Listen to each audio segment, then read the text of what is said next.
देखिए, हम किसी पे आरोप नहीं लगाना चाहते, पर यह सच्चाई है कि हरियाणा अपना अनट्रीटेड एफ्लुएंट यमुना में डालता है। हम किसी पे आरोप नहीं लगाना चाहते, लेकिन यह सच्चाई है कि यूपी अपना अनट्रीटेड एफ्लुएंट इस समय यमुना में डालता है। वो जब छठ का सीजन आता है तो वो आगरा कनाल के गेट्स बंद कर देते हैं कि उनका सारा अनट्रीटेड वेस्ट यमुना जी में आए। नमस्कार, मैं विजय। दिल्ली इस समय आपका दम घोटने के लिए तैयार है और इस दम घोटने के पीछे कहीं न कहीं कोई पराली का बहाना बना रहा है तो कोई यमुना जी में झाग का निशाना। ये सब अपनी जगह बिल्कुल सही है, खुली आंखों से दिख रहे हैं क्योंकि आपको देखा और दिखाया ही जा रहा है। झाग के पीछे का कारण या बने हुए तालाब में तब्दील होती हुई यमुना का पूरा षड्यंत्र रचने वाली यही सरकारें हैं। मथुरा में यमुना का पानी अविरल न तब बहा था न आज बहा है, बस जल स्तर बढ़ता है। दिल्ली का जहर यमुना तक जाता है, यमुना के रास्ते होते हुए मथुरा तक पहुंचता है। दिल्ली में आने वाला जहर, क्या उसमें हरियाणा की हिस्सेदारी है या नहीं है, सब अपने आप में सीधे तौर पर कहीं ना कहीं सवाल जरूर उठाते हैं। क्योंकि जब यमुना अपने यमुनोत्री से निकलती हैं तो कोई इस तरीके का गाद या झाग लेकर नहीं निकलती हैं। यमुना अपने यमुनत्व के साथ निकलती हैं और उनको हर कोई पान करने के भाव से पूजता हुआ ही दिखता है। लेकिन सरकारों और सत्ता सियासत के अपने सियासतदानों ने इनको नदी के रूप में तब्दील कर दिया। बांध बनाए गए, पानी का जल स्तर रोका गया और फिर धीरे धीरे इस पानी पर खेल शुरू हुआ। आज पूरी की पूरी लड़ाई दिल्ली के पॉल्यूशन की सियासी हो गई है, चाहे वो पराली का मुद्दा हो या यमुना में झाग का। बीजेपी के अध्यक्ष यमुना में डुबकी लगाते हैं और फिर बीमार पड़ जाते हैं। यह बताने की कोशिश करते हैं कि यमुना का पानी प्रदूषित है। खुली आंखों से देखेंगे और यमुना के किनारे खड़े होकर 10 मिनट आप बिताएंगे तो आपको एहसास हो जाएगा कि यमुना तड़प तड़प कर अपना जान दे रही है। यमुना के किनारे घाट लगाकर छठ पूजा का अपना बड़ा तंबू कनात और उसका प्रचार करने वाले सभी प्रकार के मोर्चाओं के लिए भी यह खुली चुनौती है कि यमुना को मां के रूप में पूजने की हमारी क्षमता या हमारी अपनी आस्था की वो सोच आखिर गायब कहाँ हुई है। सत्ता सियासत के पूरे इस खेल से इतर हटकर क्या कोई यमुना के वाकई साफ सफाई के बारे में सोचेगा? क्या यमुना के अविरल होने की कोई व्यवस्था सरकारें कर पाएंगी? शायद नहीं, क्योंकि उनकी मंशा नहीं है। उनकी मंशा इसलिए नहीं है कि अगर वो सब ये कर देंगे तो इस पर सियासत करेंगे कब? सियासत करने की अपनी सोच, सियासत के अपने दायरे, इन्हीं सब में नफा नुकसान देखा जा रहा है। आखिर पिछले सालों तक ऐसा क्या हुआ था कि हरियाणा की सरकार और उत्तर प्रदेश की सरकारों ने पराली जलाने वाले किसानों पर कोई कार्रवाई नहीं की थी? इस बार कार्रवाई क्यों? इस बार पूरी तरीके से पंजाब की वो पराली का पूरा दम्भ वाले कार्रवाइयों को दिखाया गया। उसके पीछे का अपना सियासी मकसद है। दिल्ली चुनाव के मुहाने पर है, चुनाव आने वाला है। केजरीवाल की अपनी मंशा आप क्लियर समझ सकते हैं कि पंजाब को क्लीन चिट देना चाहते हैं क्योंकि दिल्ली का दिल जीतना है। भारतीय जनता पार्टी की मंशा आप साफ तौर पर समझ सकते हैं क्योंकि हरियाणा और उत्तर प्रदेश में ताबड़तोड़ कार्रवाई से यह बताने की कोशिश कर रहे हैं कि किसान पराली जलाकर दिल्ली का दम घोट रहा है। किसी भी सत्ता सियासत और बाकी लोगों ने कभी यह नहीं बोला कि दिल्ली एनसीआर के चारों तरफ चल रहे पूरे के पूरे कंक्रीट के इस जंगलों के निर्माण को आखिर रोकेगा कौन? कंक्रीट का पूरा यह तंत्र जो बनाया जा रहा है, इसके आड़ में पेड़ों की कटाई की अपनी सोच और बाकी उसका पूरा तंत्र कंट्रोल करेगा कौन? एनजीटी आखिर कहाँ है? खादर में चल रहे ताबड़तोड़ निर्माणों को रोकने की व्यवस्था आखिर सोच कौन रहा है? खादर के किनारे के अलावा दिल्ली एनसीआर में लगातार चल निर्माणों को देखने वाला आखिर है कौन? शायद कोई नहीं, क्योंकि अगर इन पे सवाल उठता रहता तो लाजमी होता कि दिल्ली पोल्यूशन से अपना दम नहीं तोड़ती। लेकिन आज प्रदूषण है, दिल्ली दम घोट रही है। हमारे साथी इस बारे में पूरी तरीके से चाकचौंध व्यवस्था के साथ यह जानने की कोशिश कर रहे हैं कि दिल्ली का दर्द पुराना है या अभी का यह मर्ज है। वाकई यह मर्ज सत्ता सियासत से जुड़े लोगों का दिया ज्यादा है और उन महानुभावों का जिन्होंने चारों तरफ कंक्रीट के जंगल बनाए, बड़े 5 सितारा होटल जैसे फ्लैट बनाए और ताबड़तोड़ बनते जा रहे हैं। दिल्ली में हर तरफ हर कोने 5 मंजिला, 6 मंजिला, 7 मंजिला ऐसे मकानों का निर्माण चल रहा है जिसके बारे में सोच नहीं सकते। ग्रैब 2 ग्रैब 3 लागू है। जो भी दिल्ली सरकार घोषणा करती है कि हम प्रदूषण पर नियंत्रण कर रहे हैं, लेकिन ताबड़तोड़ निर्माण कार्य के सामान सड़क पर जा रहे हैं, उनकी भी आप वानगी देख सकते हैं। निर्माण कार्य में कहीं रोक नहीं है, ताबड़तोड़ चल रहा है। आखिर पॉल्यूशन रोकने का पूरा यह नाटक नौटंकी आखिरी उस महीने में क्यों आता है जब पूरा दम घुटने लगता है? क्यों नहीं इसके बारे में सोचने की समझने की क्षमता हमारी जुलाई अगस्त में शुरू हो जाती है?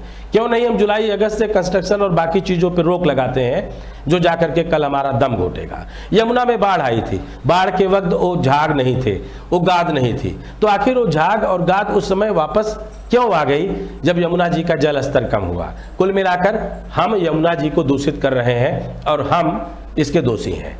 अगर हम अपनी समझ में सत्ता सियासत के इन दावों से अलग हट करके घाटों पे जाकर अपनी नाक रगड़ने की घात बात छोड़ करके अपने गांव जा करके उन पोखरों की पूजा करेंगे जहां हमारा अस्तित्व है, तो शायद दिल्ली की यमुना की चमक को आपको गंदगी के रूप में देखने की जरूरत नहीं पड़ेगी। यमुना माँ की तरीके से रहेंगी और सब कुछ क्लियर होता जाएगा। कंपनियों, टॉयलेट्स, लोगों के रिहायशी मकानों और ढेर सारे केमिकल का पूरा जो मलबा यमुना जी में सीधे प्रवाहित किया जाता है अलग अलग नदी नालों से, उसको रोकने में सरकारें बिल्कुल कामयाब नहीं है। पानी जो हम आप पी रहे हैं उसका स्तर क्या है यह आप जानते हैं। कुल मिलाकर पंचतत्व दूषित है और इस पोल्यूशन में हमारा आपका दम तोड़ना और दम घुटना यूं ही जारी रहेगा। आने वाली पीढ़ियां अगर ऑक्सीजन मास्क लगाकर दिल्ली में ना घूमें तो इस बात में कोई संदेह नहीं होगा अगर माहौल यही रहा तो। देखिए हमारे साथियों की पूरी रिपोर्ट।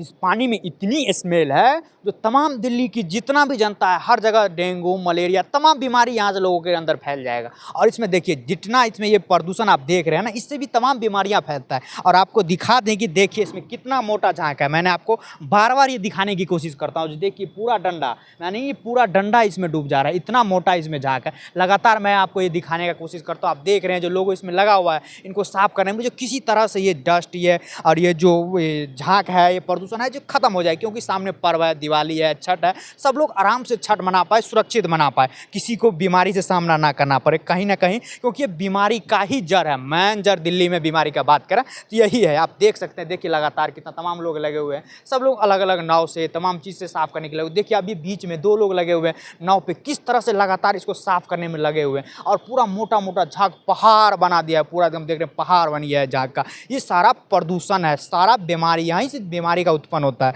आप देखिए लगातार मैं आपको दिखाने का कोशिश कर रहा हूँ बार बार, क्योंकि लगातार इसको इसलिए मैं आपको दिखाने की कोशिश कर रहा हूँ जो कहीं ना कहीं लोगों इस बीमारी से बच पाए, क्योंकि लोगों के अंदर इस चीज़ से फैलने से लोगों के अंदर तमाम बीमारी मौजूद हो जाता है। क्योंकि मलेरिया का बात करें, डेंगू का बात करें तो तमाम चीज़ों की गंदा पानी है और गंदा पानी में एकदम, और प्रदूषण की बात करें तो तमाम प्रदूषण यहाँ से मौजूद होता है। अब ये यमुना नदी के आपको मैंने झांक दिखाया जो प्रदूषण की कितनी हालत ख़राब है दिल्ली को। अब मैं ऊपर आ गया हूँ, ऊपर की जनता से आप जानते हैं कि इसको लेके जनता की क्या कहना है। कहीं ना कहीं दिल्ली की जनता कितने परेशान है और इनको क्या कहना है, क्योंकि सामने दिवाली और छठ दोनों ही हैं। क्योंकि दिवाली का बात करें तो महापर्व बात करते हैं और छठ का पर्व करें तो उससे भी महापर्व माना जाता है और सामने कुछ दिन बचा हुआ दोनों पर्व में। तो इनकी जनता से जानते हैं कि सब पे क्या कहना है। क्या नाम है आपका? मेरा नाम भोला कश्यप है।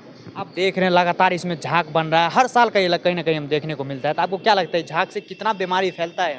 देखो ना, 3 महीना जब बारिश चलती है ना, जब तो ये साफ रहता है, जब जमुना में पानी आता, उसके बाद जैसे पानी बंद हुआ और ये गंदा शुरू हो गया, उससे सारी तो मछली मर जाती हैं, टोटल मछली मर गई, बर्बाद होगी। और फिर तो इसमें नहाने से भी एलर्जी हो जाती है।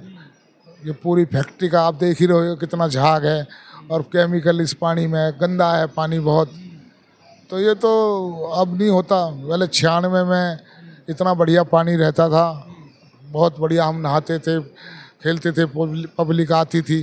पर अब तो सारे लगते थे, यहाँ दुर्गा पूजा लगती थी, छठ पूजा लगती थी, गणेश पूजा लगती थी, लेकिन सब बंद हो गई अब यमुना नदी की वजह, गंदे की वजह से। लेकिन कहाँ यमुना साफ़ हो रही है?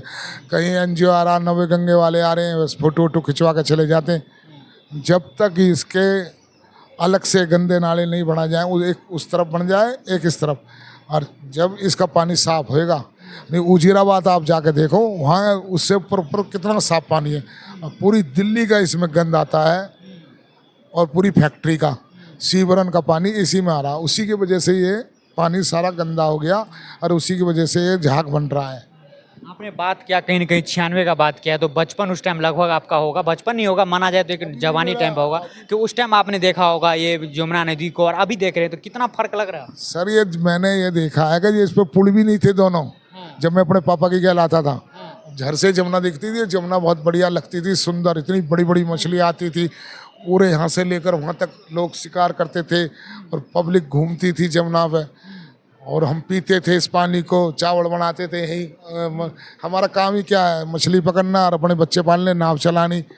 ओके, हम मल्लाह है ना, तो नाव चलाते हैं और आदमी को भी बचाते हैं। अब हमारी तो मजबूरी है, इसमें भी कोई कूदेगा, कॉल होएगी तो हमको तो बचाना जाना पड़ेगा, फिर उसके बाद हम इसमें नहाएंगे, उसके बाद दूसरे पानी से नहाना पड़ेगा। और जब ये 3 महीना साफ रहती है तो उसके बाद तो हम इसी में नहा लेते हैं। कहीं ना कहीं आपने ये बताया जो बचपन आप देखते थे, इस पानी को पीते भी थे, उसके बाद इस पानी से चावल दाल तमाम चीज़ बनाते थे, तो क्या लगता है वो हालत बच गई है ये नदी की? ख़त्म होगी सर जमुना। अब जमुना में झीनियम मछली भी नहीं रहती, ना कोई नहाता, ना कोई आता, ना जाता। पर लेकिन हमारे हिंदुओं में एक परंपरा है, जैसे कि अब कातक नहाना आएगा, 15 तारीख का है, उसमें पब्लिक जरूर नहाएगी।